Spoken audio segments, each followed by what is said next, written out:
बिस्मिल्लाहिर्रहमानिर्रहीम। आज हम चैप्टर 12 इलेक्ट्रोस्टैटिक्स और लेक्चर नंबर 2 स्टार्ट करते हैं, which is very important long question. Coulomb's law. Coulomb's law होता क्या है? ये बेसिकली हमारे पास क्वांटिटेटिव नेचर देता है चार्जेस की, तो उससे रिलेटेड है हमारे पास। अब कूलम्स लॉ स्टार्ट करने से पहले आप लोगों को एक बात बता दूं कि हमारी जो सेकेंड ईयर की फिजिक्स है वो पॉइंट चार्जेस से रिलेटेड है। पॉइंट चार्ज क्या होते हैं? कि हमारे पास लाइक टू चार्जेस हैं, इनके दरमियान डिस्टेंस बहुत ज्यादा है एज कंपेयर टू साइजेस। तो ये जो हमारे पास साइज के लिहाज से जो इनका डिस्टेंस है, ये अगर बहुत ज्यादा हो तो उसको हम कहते हैं कि वो पॉइंट चार्जेस बन गए। लाइक कोई भी चीज है, अगर वो बहुत ज्यादा डिस्टेंस पे हो, वो हमें बहुत ज्यादा छोटी नजर आती है as compare to distance. Distance जितना ज्यादा होता चला जाएगा वो चीज उतनी छोटी होती चली जाएगी। तो हमारे पास वो कहलाती है पॉइंट लाइक आप अगर एग्जांपल देखें तो अगर आप कोई जहाज देखते हैं बहुत ज्यादा ऊपर है तो वो आपको बहुत छोटा नजर आता है। तो डिस्टेंस बहुत ज्यादा है तो वो चीज आपको बहुत ज्यादा छोटी नजर आएगी। तो यहां पे भी हम क्या करेंगे, पॉइंट चार्जेस डिस्कस करेंगे जिसका डिस्टेंस बहुत ज्यादा हो एज कंपेयर टू साइजेस, उसको हम क्या कहते हैं, पॉइंट चार्ज कहते हैं। तो जो कूलम्स लॉ है या सेकंड ईयर की फिजिक्स है, आप कहीं भी डिस्कस करेंगे तो वहां पे पॉइंट चार्जेस हैं हम डिस्कस करेंगे। तो जो कूलम्स लॉ है उसको हम देखते हैं। अब ये हमारे पास एक चार्ज है Q1, एक चार्ज है हमारे पास Q2। अब Q1 Q2 पे फोर्स लगाएगा और Q2 Q1 पे फोर्स लगा रहा होगा। तो हमारे पास इसको लिखते ऐसे हैं कि फर्स्ट चार्ज सेकंड चार्ज पे फोर्स लगा रहा है 1 2। जब 2 1 पे लगा रहा है तो इसका मतलब है हम पहले 2 लिखेंगे और फिर बाद में 1 लिखेंगे। इसको लिखने का तरीका ये। तो हमारे पास इनके दरमियान जो डिस्टेंस है, इन दो चार्जेस के दरमियान जो डिस्टेंस है वो r है। तो अगर हमारे पास इन दो चार्जेस पे फोर्स कैलकुलेट करें तो वो किसके बराबर होगी? वो इन दो चार्जेस के प्रोडक्ट के और inversely proportional to the square of the distance between them. और यही हमारी इसकी स्टेटमेंट भी है। तो the force between two point charges हमेशा फोर्स दो या दो से ज्यादा चार्जेस पे लगेगी। तो 2 point charges is directly proportional to the product, multiply हो रहे हैं। प्रोडक्ट का मतलब है Q1 और Q2 and inversely proportional to the square of the distance between them. ये बेसिकली एम्पिरिकल फार्मूले लॉ है। एम्पिरिकल लॉ एक ऐसा लॉ होता है जो खुद से कहीं से ड्राइव नहीं होता, ये मैथमेटिकल फॉर्म से निकलता है, एक्सपेरिमेंट से निकलता है। तो इस वजह से ये जैसी स्टेटमेंट है उसको हमें ऐसे ही रिवाइज करना पड़ेगा कि the force between two point charges is directly proportional to the product of magnitude of charges and inversely proportional to the square of the distance between them. अब हमारे पास एक Q1 है, एक Q2 है, ये एक दूसरे पे फोर्सेस लगा रहे हैं। 1 सेकंड चार्ज पे फोर्स लगा रहा है, सेकंड फर्स्ट चार्ज पे फोर्स लगा रहा है। तो ये हमने लिख लिया। इनके दरमियान जो डिस्टेंस है वो स्मॉल r है। अब हमने ये देखना है कि अगर दो सिमिलर चार्जेस हो तो ये आपस में क्या करेंगे, रिपेल करेंगे। और अगर दो ऑपोजिट चार्जेस हो तो ये देखें आपस में अट्रैक्ट करें। इनके दरमियान डिस्टेंस भी r है, इनके दरमियान भी डिस्टेंस r है। अब अगर हम इसको मैथमेटिकल फॉर्म में लिखें तो हम कहते हैं consider 2 point charges Q1 and Q2 having a distance r between them। इनके दरमियान जितना डिस्टेंस है वो कितना है, small r। if f is the force, अगर f फोर्स है then according to Coulomb's law के मुताबिक दो चार्जेस का प्रोडक्ट लें तो वो फोर्स के डायरेक्टली प्रोपोर्शनल आता है और inversely proportional to the square of the distance between them. तो जब हम इन इक्वेशंस को कंबाइन करते हैं, कंबाइनिंग इक्वेशन 1 एंड 2, तो f डायरेक्टली प्रोपोर्शनल आ जाएगा Q1 Q2 over r square. जब हम प्रोपोर्शनैलिटी कांस्टेंट हटाते हैं तो हमारे पास क्या आता है, k आता है। k f is equal to k Q1 Q2 over r square. k को हम प्रोपोर्शनैलिटी कांस्टेंट या कूलम्स कांस्टेंट का भी नाम दे सकते हैं। तो विच इज, अब इसको हम एलेबोरेट करते हैं, which is the magnitude of coulomb force. ये क्या है, ये मैग्नीट्यूड फार्मूला है किसका, कूलम्स लॉ का, between charges. K is the proportionality constant और इसकी जो वैल्यू है वो 9 क्रॉस 10 की पावर 9 न्यूटन मीटर स्क्वायर पर कूलम स्क्वायर। वैल्यू आपको याद करनी पड़ेगी लेकिन यूनिट याद नहीं करना पड़ेगा, वो आप यहां से भी निकाल सकते हो। लाइक कैसे, K अगर यहां पे है तो R स्क्वायर डिवाइड हो रहा है, उधर जाके मल्टीप्लाई हो जाएगा, F इंटू आर स्क्वायर और Q1 इंटू Q2, ये डिवाइड हो गया, तो हमारे पास यहाँ पे आ गया K। अब यहाँ पे देखें, ये न्यूटन है, फोर्स का यूनिट न्यूटन, रेडियस का क्या, जो डिस्टेंस होता है उसका यूनिट क्या होता है, मीटर, तो मीटर स्क्वायर आ जाएगा। नीचे क्या है, कूलम, चार्ज का यूनिट क्या होता है, coulomb, coulomb into coulomb, coulomb square,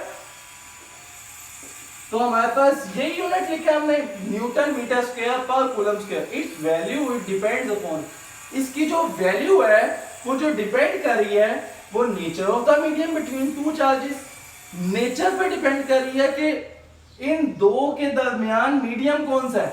like इसके दरमियान वैक्यूम है, इसके दरमियान एयर है, तो जो भी हमारे पास होगा वो इसके उस पे डिपेंड करेगा कि यहाँ पे वैक्यूम है या एयर है। तो यहाँ पे इस वक्त जो हम ले रहे हैं ये वैक्यूम ले रहे हैं, और system of units in which F, Q and R are measured. अब ये वाली जो वैल्यू लिखी है हमने, ये कब लिखी है, जब हमने फोर्स को न्यूटन में लिया, फोर्स को न्यूटन में लिया, चार्ज को कूलम में लिया और डिस्टेंस को मीटर में लिया, जब हमारे पास 9 क्रॉस 10 की पावर 9 आया। तो हमारे पास दो चीजों पे एक अहम शॉर्ट क्वेश्चन भी बनता है कि किन किन वैल्यूज पे डिपेंड करता है, कि कूलम्स कांस्टेंट किन वैल्यूज पे डिपेंड करता है।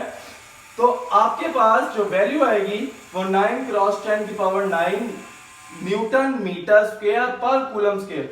अब हमने ये देखना है कि अगर ये फ्री स्पेस है, value of K in case of free space, अगर फ्री स्पेस आ जाए तो जब हमारे पास K की वैल्यू क्या होगी, तो if the medium between 2 point charges is free space, तो जो K का फार्मूला होगा K is equal to 1/4 pi epsilon naught, K is equal to 1/4 pi epsilon naught, where epsilon इसको रीड करते हैं एप्सिलॉन, ऐसे इसको लिखते हैं epsilon naught, where epsilon naught is an electrical constant known as permittivity of free space।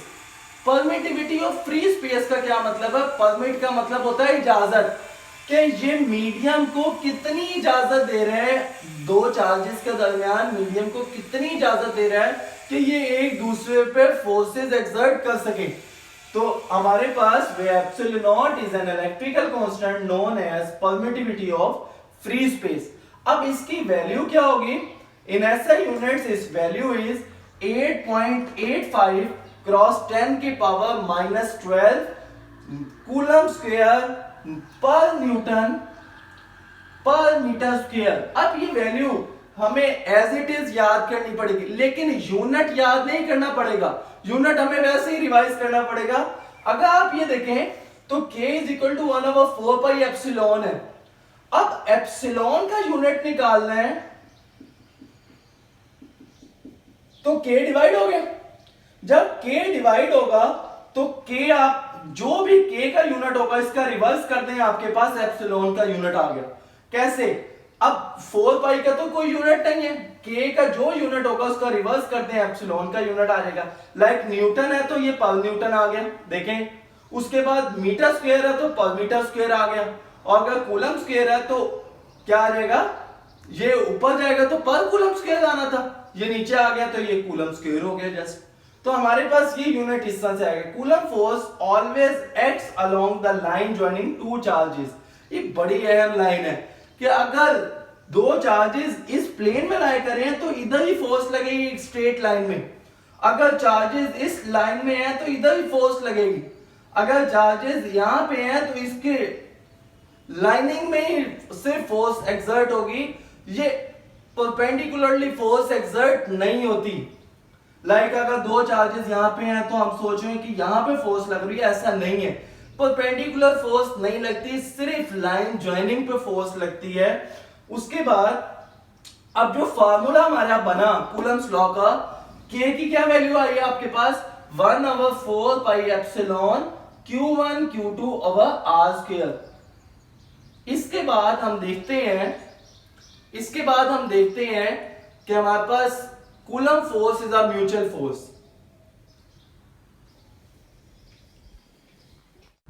अच्छा, इसके बाद हम देखते हैं कि vector forms of Coulomb forces क्या हैं। इसका दूसरा नाम है कि Coulomb force is a mutual force. अगर एक चार्ज दूसरे चार्ज पे फोर्स लगा रहा है तो दूसरा चार्ज भी पहले चार्ज पे इक्वल एंड ऑपोजिट फोर्स लगा रहा होगा। तो अब हमने देखना है एक Q1 है एक Q2 है, इनके दरमियान जितना डिस्टेंस है उसको हमने R से डिनोट किया है। अगर पहला चार्ज दूसरे चार्ज पे फोर्स एक्सर्ट कर रहा है तो हमने उसको पॉइंट आउट किया है 1 into 2। 1 पहला चार्ज दूसरे चार्ज पे फोर्स लगा रहा है, 1 2 पे फोर्स एक्सर्ट कर रहा है। सेकेंडली हमने दूसरी डायग्राम में देखा कि Q1 Q2 और इनके दरमियान जितना डिस्टेंस है वो R है, तो Q2 Q1 पे इक्वल एंड ऑपोजिट फोर्स लगाएगा according to Newton third law. तो हमारे पास Q2 Q1 पे अगर फोर्स लगाएगा तो उसको हमने डिनोट किया है F21 से। तो हम अब देखते हैं, consider two like charges Q1 and Q2 having a distance between them.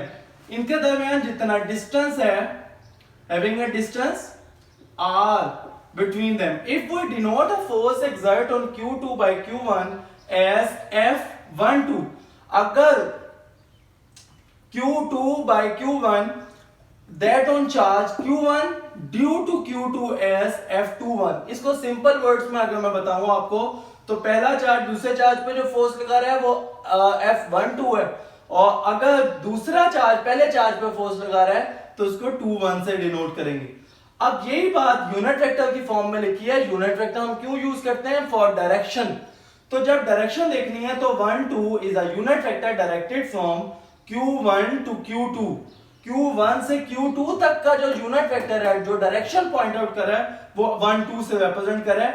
And 2 1 is a unit vector directed from Q2 to Q1। 2 से 1 जो चार्ज तक जो डायरेक्शन शो कर रहा है वो 2 1 है, उसको यूनिट वेक्टर से रिप्रेजेंट किया। देन अब देखें, अगर 1 2 की इक्वेशन लिखनी है तो अच्छा, उसके बाद हमारे पास जो F21 लिखेंगे वो हमारे पास सिर्फ मैग्नीट्यूड सेम होगी, सिर्फ डायरेक्शन के लिए 2 1 आ जाएगा हमारे पास, तो यूनिट वेक्टर हम यूज करेंगे। उसके बाद अब देखें फ्रॉम फिगर 1 और 2, ये वाली जब फिगर हम देखते हैं तो इसकी डायरेक्शन यहां पे है, दूसरी की डायरेक्शन इसके ऑपोजिट है, तो हम ऑपोजिट डायरेक्शन के लिए नेगेटिव साइन यूज करते हैं। Putting this value in equation 1, जब इक्वेशन 1 में वैल्यू पुट करते हैं 2 1 की जगह आप क्या लिख देंगे? -1 2। जब -1 2 आपने पुट किया तो माइनस अब बाहर ले आए। जब आप माइनस बाहर लेके आएंगे तो ये वाली इक्वेशन किसकी बन गई?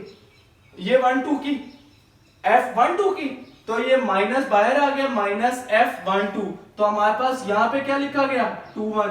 अब देखें, फोर्सेस इक्वल है बट इन ऑपोजिट डायरेक्शन। तो इससे साबित